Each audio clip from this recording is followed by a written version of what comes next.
Olá você, bem-vindo ao programa DNA com gente que faz e acontece. Bem, o nosso convidado de hoje é teimoso, cabeça dura e aos 21 anos foi o único passageiro sobrevivente de um acidente aéreo em Paris, que deixou 123 pessoas mortas em 1973. Hoje, algumas décadas depois, reuniu essa experiência em uma palestra inspiracional, onde conta como saiu dessa situação física e mentalmente. E ainda mostra que é possível, em uma reflexão, alinharmos o que realmente importa e como a superação pode nos motivar e sensibilizar. Estamos recebendo um engenheiro civil, carioca, comerciante, palestrante e que ganhou uma segunda oportunidade na vida. Ricardo Trajano no DNA, bem-vindo, prazer em tê-lo aqui. Obrigado, Paulo. E como abrir esse DNA aqui, sabendo que no seu DNA já vem com o anjo da guarda. É Vero ou não? É Vero. É Vero? É Vero, total. Brincadeira, né? Eu costumo dizer que eu já estou no lucro e no crédito da vida há muitos anos. Bacana, muitos né? Anos. Não deixa de ser uma entradas e saídas e um livro caixa de registros aí. É verdade. Né? Mas dentro desse diário de bordo seu, eu queria abrir, não vamos dissertar sobre isso. Tem uma citação no meio dessa história que eu marquei aqui para abrir aqui, foi quando um amigo seu indagou de você se a morte você tinha dito se a morte tinha te abraçado e o amigo virou você, não era a morte que te abraçou, mas a vida que te protegeu, é isso aí? É verdade, foi naquele sufoco que eu estava lá no avião, o avião ainda tentando fazer um pouso forçado de emergência, e aí eu senti, naquele momento, veio um flashback, um filme na minha cabeça, eu me despedindo da vida, e aí eu me despedindo dos meus amigos, minha família, e senti literalmente a morte me abraçando. E aí encontrei com esse amigo meu, há uns 7, 6 anos atrás, no Rio, e ele falou, pô, Ricardo, me conta aqueles momentos que você passou de sufoco lá em cima e tal. E eu falei, no final eu disse para ele, olha, eu senti a morte me abraçando. Ele falou, Ricardo, ele tem um lado espiritual muito intenso, muito forte, ele lê e escreve muito, ele falou, Ricardo, não era a morte te abraçando, cara, era a vida te protegendo. Bacana, era o seu anjo da guarda. É o anjo da guarda. Bem, então não vamos contar essa história aqui, mas um pouquinho aqui antes aqui. Tá. Esse DNA veio de onde? Você é carioca, Sou não é isso? Carioca. Né? Filho de quem? Pai, mãe? Você é empresário também, entrou o engenheiro, né? Não vamos falar a respeito. Mas o que você herdou aí dos pais? O que veio nesse DNA, nesse gene? Olha, meus pais, minha mãe, por parte de mãe, meus avós meu avô era espanhol, minha avó era paraguaia, minha mãe nasceu no Paraguai, veio nova para o Brasil, conheceu meu pai no Rio de Janeiro, meu pai era mineirão da Zona da Mata aqui. De qual região, qual cidade ali? Ali de Guarani, Rio Pomba. Rio Pomba, na verdade, ele era não era nenhuma cidade na época, chamava Silverânia, que era do lado de Rio Pomba. E depois meu avô se mudou para Guarani e a minha infância toda, nas férias, eu ia direto para Guarani, adorava, porque era o garoto urbanoide, Rio de Janeiro, chegar lá numa cidade, estrada, rua de terra, nossa, eu ficava doido. São recordações que te marcaram profundamente. Imenso, profundamente. Não. Então, o lado mineiro, e bacana. Que coincidentemente eu vim para cá 24 anos atrás e me identifico contrapondo demais. com a sua infância no Rio, né? Estudou lá, formou lá? Estudei minha vida inteira lá no Santo Agostinho, lá no Leblon. Leblon? Colégio lá no Leblon. E moleque de praia? De praia. Fazia um surfista também um pouco. Meu colega de turma foi o Rico, o Rico, que é lá do Rio de Janeiro. Encontrei com ele há pouco tempo num encontro que a gente teve lá do pessoal do Santo Agostinho. E o Evandro Mesquita também, que era da minha época. Então isso aí já foi um treinamento aí para você afastar o medo ali, não é? Furar a onda ali, não é um exercício, não? É um exercício, mas, Paulo, quando acontece aquilo, naquele momento, por mais que você faça um exercício de, se acontecer isso, o negócio é na hora. Na hora. Na hora. Mas continuando o seu diário de bordo, aí você formou no Rio, né? Foi, no Rio. E depois fiz faculdade em Petrópolis. Na UCP. Engenharia Civil. Civil. Tá. E aí exerceu? Exerci bastante. Depois trabalhei com telecomunicações. E aí vim para Belo Horizonte, que eu trouxe a franquia de uma loja de calçados. Mr. Cat. Tem no BH Shopping e aí de engenheiro civil eu virei engenheiro Civira. Civira. Essa aí foi boa também, estava até anotado aqui. E casou com uma amiga nossa. Luciana. Lá do Sion. Isso. Luciana. Quantos anos de casado? 24. 24. E tem as minhas mineirinhas, minhas duas filhas que nasceram aqui, a Júlia, de 22 anos, e a Marina, de 19 anos. Brincadeira. Então andou muito ali pelo Sion, ali, tá? Andei. Como chamava a rua ali? São João do Paraíso. São João do Paraíso. Tinha uma turma boa ali, cheia de Paulo Lender, Paulo Orsini. Exatamente. Zezinho, que é o irmão, né? Tudo, exatamente. Tá, né? Mas, enfim, essa mudança para Belo Horizonte, o que você trouxe na bagagem aí também? Paulo, eu vim sem conhecer ninguém. Tem um lado meio cigano, sabe? Eu, na época, com 20 e poucos anos, isso depois do acidente, eu tive a oportunidade de ficar 2 anos fora do país, tipo mochileiro, ficava nas... Você adorava um rock, né? Adorava, era músico, eu fazia a faculdade de engenharia e era músico, era roqueiro. Foi um dos meus motivos de ir para... Pois é a próxima pergunta que eu ia fazer. Exatamente. O rock que te levou a embarcar... Totalmente. Numa viagem que quase que não tem volta, né? Totalmente. Mas te deu uma volta. Olha no telão aqui, ó. Isso é Londres. Londres, exatamente. Meu sonho, porque Londres, você imagina, Londres na década de 70 era a meca do rock and roll, onde tudo acontecia. E como eu tocava contrabaixo, tinha bandas, o pessoal falava, Ricardo, você tem que ir para Londres, conhecer. Bora lá. Obrigado, Matheus. Né? Eu entrei na agência da Varig, juntei meu rico dinheirinho, na época eu já estagiava e tal, naquele tempo era muito caro, sabe, Paulo, você fazer viagem internacional, a única companhia era a Varig que existia, e aí entrei numa agência ali do Copacabana Palace, tinha uma agênciazinha da Varig, e saí de lá com... Sozinho? Sozinho. Saí de lá com meu sonho. Você ia com algum endereço fixo lá para encontrar alguém? Um outro roqueiro? Não, mas eu ia com algumas indicações de amigos meus que já tinham estado lá, e aí eu ia para lá. Um dos motivos que eu ia para lá para ver vários concertos, que aquelas bandas naquela época... Você tinha quantos anos aí? 21. 21. The Who, Rolling Stones, Led Zeppelin, aquelas bandas não excursionavam para a América do Sul naquela época no Brasil, muito menos no Brasil. Então, meu sonho era ver aquelas bandas lá tocando. Então, foi isso, eu ia ficar um mês lá. Aí nós estamos situando o telespectador, nós estamos entrando numa viagem aqui que não posso falar fantástico, mas uma viagem com uma lição de vida e também que é exatamente o que você extraiu o substrato dessa história toda, que infelizmente aí levou dezenas de pessoas, 123 pessoas mortas e você como sobrevivente. Né? Então, como é que foi essa viagem? Então, você embarcou aonde? Pois no Rio? Embarquei no Rio, porque o avião fazia Rio, Paris, Londres. Tá. As pessoas que vinham de São Paulo, as pessoas que moravam em São Paulo, pegavam a ponte aérea e o avião saía do Rio. E aí você, avião... chegando perto de Paris, o que aconteceu?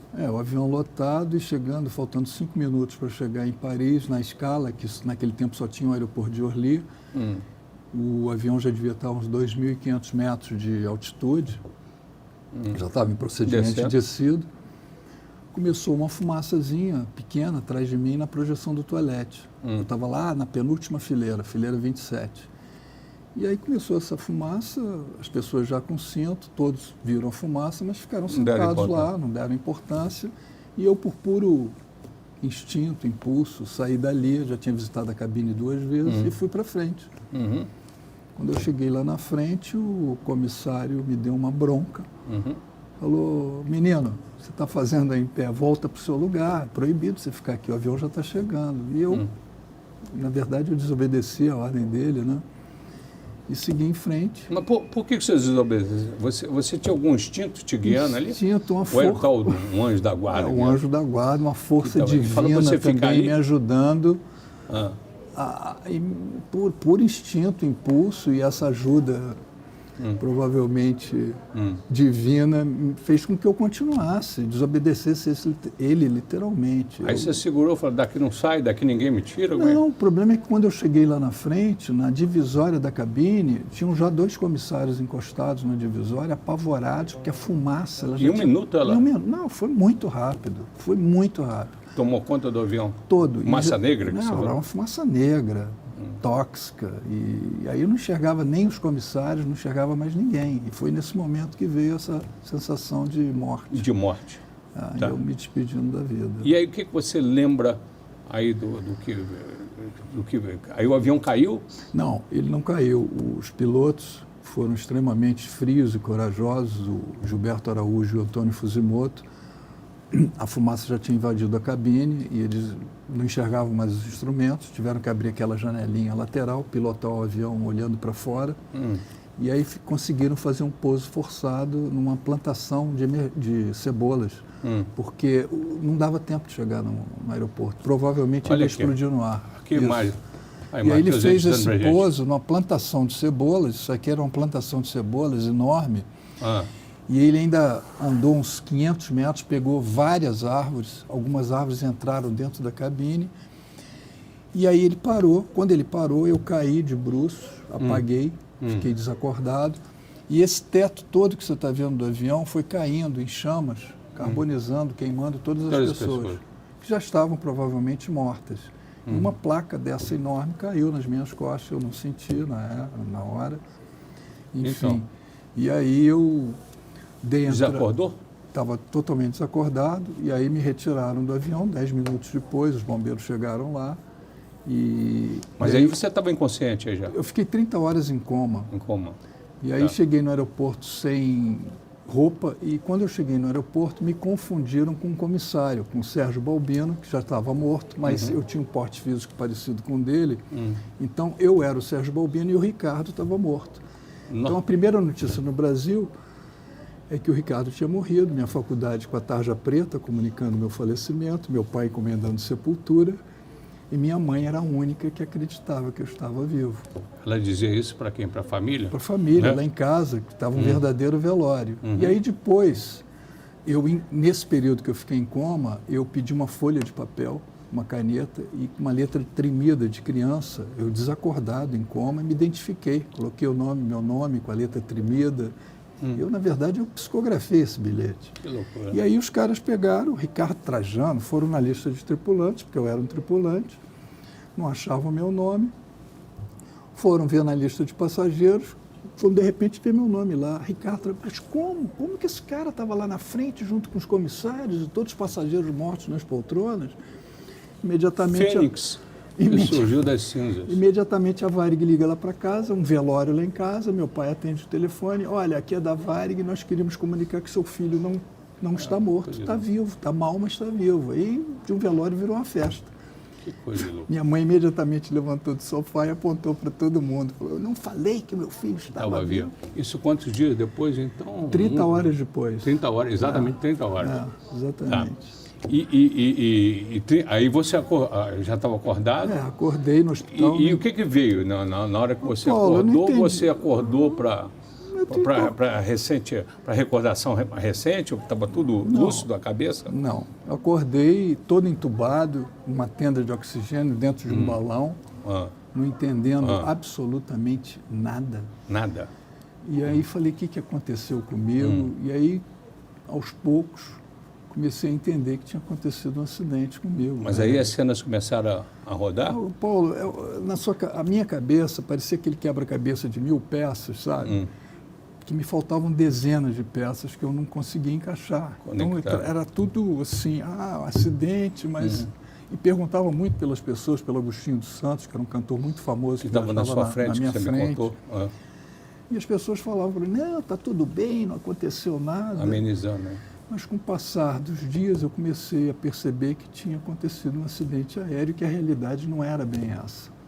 Pois é, mas você não tinha, naquele momento, você não tinha a consciência de que todo mundo tinha morrido? Não, nada? Nada. Ninguém te falou? Ninguém me falou. Até que uma enfermeira doida lá entregou uma Fatos e Fotos. Uma semana depois, eu abro a Fatos e Fotos da minha foto. uma página inteira assim, falando o único passageiro sobrevivente nesse desastre. E aí? Outro pacto? Outro Eu impacto, falei, quer dizer? pô, aí eu caí na realidade. Tá. Quanto ao meu estado físico também, eu não tinha a menor ideia. Eu sabia que eu estava mal, mas não sabia que eu não estava... Você sofreu uma lesão muito, muito grande. Foi, os médicos não me davam uma semana de vida. Minha primeira radiografia de pulmão, além das queimaduras atrás, nas costas, que perto do que eu inalei desse gás tóxico, não era nada. Então, a minha primeira radiografia é como se fosse um atestado de óbito. Os caras não me davam uma semana de vida. E eu não tinha ainda muito essa noção. Sabia que eu estava mal. Tá. Então... Agora, com o retorno da lucidez, o que te lembrou daquele momento? Você sabia que você ia morrer, independente da impressão? Sabia. Você viu que você estava caminhando para a morte, independente da citação que a gente colocou aqui no início? Viu uma coisa muito doida que aconteceu comigo. O que você viu assim? O que era? Me veio calma o tempo todo, que é uma coisa que não dá... Como se fosse uma passagem? não dá para você fazer uma previsão, né, disso. Ou seja, uma semana antes falar, Ricardo, vai acontecer um acidente aéreo, você vai ter que fazer isso e aquilo. Você não vai conseguir fazer isso, não adianta. Tem que ser na hora, instinto, impulso. Como é que você avalia isso agora no passado, esses anos todos, uma reflexão depois... por que você estava ali naquela hora, por que você sobreviveu, por que os outros morreram, que lição, que você tirou disso aí, como você, esse fênix aí que a gente Pois é, colocou. Paulo, eu agradeço todos os dias, eu falo até para as pessoas que eu procuro viver o presente, viver intensamente o presente. E agradeço todos os dias. Eu não sei te explicar o que foi, mas com certeza foi o meu anjo da guarda que me ajudou demais. Esse meu impulso, são coisas inexplicáveis. O lado de energia, que eu acredito muito. Isso mudou? Você tinha religião, modificou um pouquinho a sua... Não, eu sempre estudei em colégio católico, no Colégio Santo Agostinho. E eu sou cristão, mas tenho a minha fé, que eu acho que cada um tem o seu Deus, né, dentro de você. Então, eu acredito, eu tenho minha fé aqui interna, acredito muito nisso. E acho que isso me ajudou muito naquele 3 meses que eu fiquei no CTI. Tá. Eram coisas que aconteciam comigo. Tá. Para fechar esse bloco aqui, só uma observação. E você passou a ser palestrante recentemente, não é isso? Pois né? Por acaso, há cerca de 2 anos atrás que eu comecei a fazer palestra. Você fez o TEDx, né? Eu fiz o TEDx agora na Newton Paiva, que é credenciada aqui pelo TED, e está no YouTube há cerca de 3 semanas que ele está no YouTube, essa palestra. É uma palestra condensada. Então, a sua história como palestrante é nova, né? E você teve agora, só depois que você fez esse TED, quantos mil acessos? Nossa, já tem, em 3 semanas, já está com cerca de 180 mil visualizações. Nossa, eu tenho recebido depoimentos assim, cara, tão gratificantes. Paulo, okay. Isso é que é bacana. Isso é que é bacana, isso que não tem preço. Voltamos já, logo após o intervalo comercial.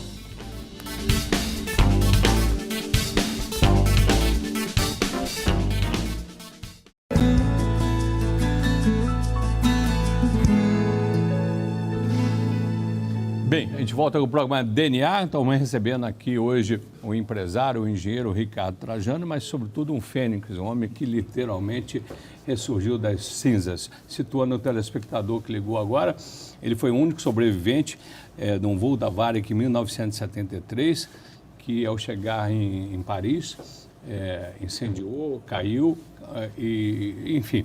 E está aqui ao vivo e a cores, agora como palestrante. Eu falei no final do bloco que você, a partir do momento que você sintetizou a sua palestra no TEDx, né? Isso. E isso aí deu um retorno e visualização. Viralizou literalmente, não é isso? Né? Mas você já tinha palestrado, né? Uns 2 anos para cá, não é isso? De 1 ano e pouco para cá, eu já palestro. É uma palestra que tem uma duração mais ou menos de 1 hora, só que essa TEDx é uma palestra resumida, condensada de 19 minutos. Tá. E que, na verdade, e você nessas palestras aí, o que isso tem trazido de feedback para você em termos... Você falou de você é empresário, você não precisa disso para sobreviver nem nada, mas isso está te dando um retorno até psicológico, espiritual, não tem? Não, como é que é esse retorno aí para você? É um retorno... Bacana. Paulo, no fundo isso aqui é um grande divã para mim, essas palestras, porque é tão gratificante a troca que eu tenho com as pessoas, para mim não tem preço, o que eu recebo delas de depoimentos, enfim...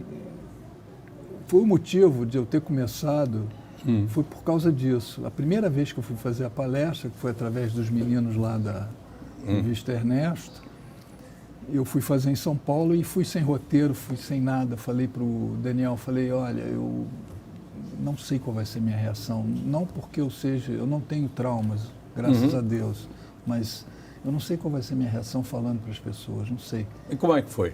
O Paulo... Está calejado hoje? Tá?